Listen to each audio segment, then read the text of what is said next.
Hello বন্ধুরা, কেমন আছো? আজকে আমরা দি অ্যাপোথেকেরি ডায়েরিসের সিজন 1 এর লাস্ট এপিসোডটি কভার করব। এর আগে 23টা এপিসোড যারা দেখেনি, লিংক ডিসক্রিপশন বক্সে দেয়া আছে। তাহলে শুরু করা যাক।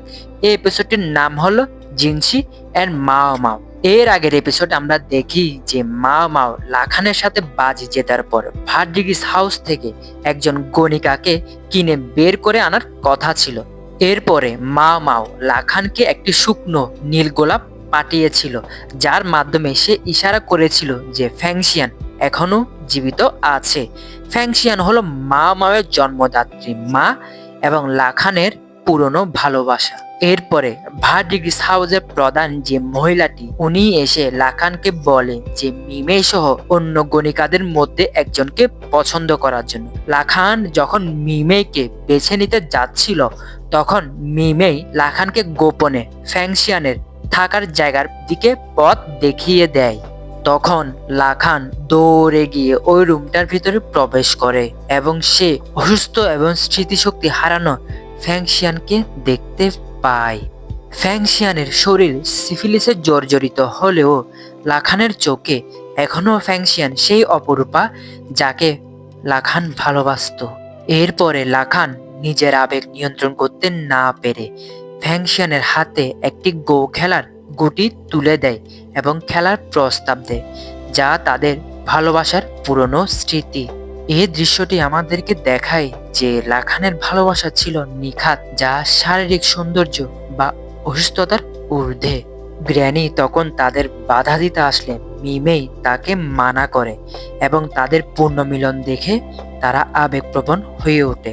লাখান তখন বলে ওঠে যে সে ফ্যাংশিয়ানকে কিনে নিবে এবং তার ব্যবস্থা করার জন্য, এবং আরো বলে যে তার সম্মানে 7 দিন ধরে একটি ভোজসভার আয়োজন করবে। লাখান ভার্ডিগিস হাউসের একজন গণিকাকে কিনে নেওয়ার কথাটি মা মাওকে চিঠির মাধ্যমে জানানো হয়। মা মাও মনে করে যে লাখান হয়তো মিমেইকে কিনে নিয়েছে। তখন মা মাও মনে করে যে মিমেই তাকে কি বলেছিল। মিমে তাকে বলেছিল যে যদি সে কোনো পুরুষ দ্বারা কেনা হয় তাহলে সে খুশিতে মা মাওকে একটি নৃত্য পরিবেশন করার অনুরোধ করে। বন্ধুরা, এটি ভার্ডিগিস হাউসের একটি প্রথা যে কোনো গণিকা যদি কারো দ্বারা বিক্রি হয় তাহলে সেই উদ্দেশ্যে সকলে মিলে তারা একটি নৃত্য পরিবেশন করে। যেহেতু মা মাও ভার্ডিগিস হাউসে থাকে না, তাই সে রাজমহলেই এই প্রথাটি পালন করার চিন্তাভাবনা করে। তখন মা মাও রাতের বেলায় এই নৃত্যটি পরিবেশন করার জন্য একটি বিল্ডিং এ ছাদে উঠে যায়। এই নৃত্যটি মূলত তাদের ভবিষ্যৎ যেন শুভকামনাময় হয় সেজন্য পরিবেশন করা হয়। মা মাও নৃত্য পরিবেশন শেষ করার পরে দেখে যে তার পাশে মাস্টার জিনসি দাঁড়িয়ে আছে। তখন মাস্টার জিনসি মা মাওকে জিজ্ঞাসা করে যে সে এত রাতে এখানে কি করছিল। তখন মা মাও তাকে তাদের পুরনো প্রথা সম্পর্কে বলে এবং আরো বলে যে লাখান ভার্ডিগিস হাউস থেকে একজন গণিকাকে কিনে নিয়েছে। সেই উদ্দেশ্যে 7 দিন ধরে রাজমহলে ভোজসভার আয়োজন করা হয়েছে। তখন সেখানে দাঁড়িয়ে থাকা মাস্টার জিনসিকে মা মাও তার শৈশবের অনুভূতি কথাগুলো শেয়ার করে এবং বলে যে মা মাও লাখানকে ছোটবেলা থেকেই একজন বিরক্তিকর এবং অদ্ভুত লোক হিসেবে দেখত।